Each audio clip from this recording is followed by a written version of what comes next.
Lots riding on G20 this weekend. Are we going to get a move to tariff all Chinese goods at 25%?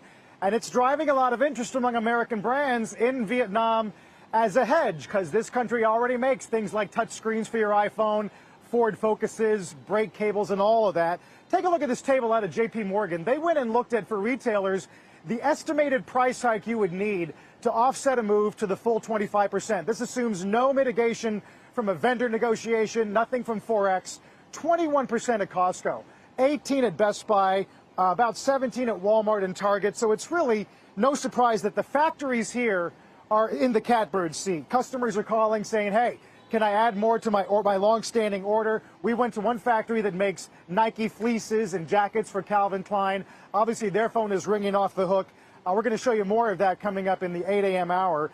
The question then is for Vietnam, where are they going to find the workers to make all this new stuff? Vocational schools are a big deal here. The government has a goal of training 2 million people in vocational schools. China's been doing that for 2 decades, so they have a huge army ready and waiting, obviously. We talked to one professor at this school about whether the Vietnamese really want this kind of training. A lot of them still want to follow the academy system, go to university, to learn with the course with 5 years or 4 years. So it's not easy for them to choose or to change to vocational system.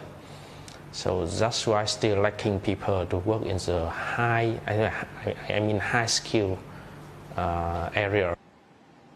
So all day today, we're going to take you inside the factories here in Vietnam that are seeing more activity. We're going to show you the ports and talk about whether or not they can move this stuff out of the country, even if they were able to make it.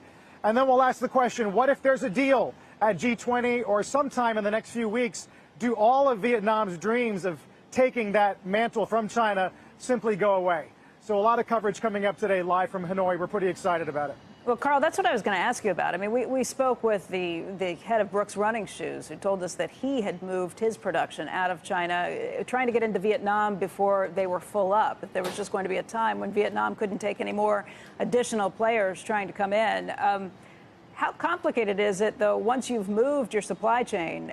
Do you think it's likely that people would switch back to China even if there was a deal to come? Because, you know, that it's not it's not like flipping a switch and saying, OK, we're moving here.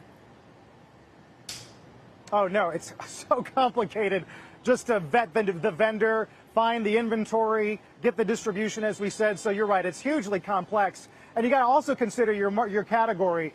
Do you have pricing power? What's price elasticity like in that category? I would say in things like shoes and footwear and apparel, it's a lot easier than in high tech, where you're really relying on workers that have high skill level. But it's a key concern for Vietnam. They'd already been stealing share from China because China's labor costs have been going up over time. So Vietnam could sort of argue, hey, you get a deal on your labor here. But now that Samsung's here, they've added a new cell phone factory, wages here are beginning to creep up. So it's a really interesting story. I would not want to be a supply chain manager these days. It's really complicated.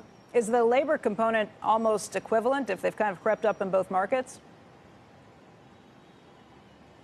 Well, obviously, China's got in Guangzhou alone, where they make a lot of this stuff, a standing army of tens of millions of migrants that come into the cities to work.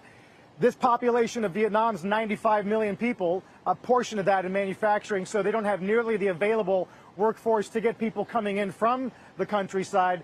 The other thing, Beck, is that Vietnam's kind of an agrarian economy. They're the world's 3rd largest exporter of rice. And they're not just going to simply give that up to take a chance that working in a sewing factory is going to be a lifelong occupation. So they're trying to manage their risk as well.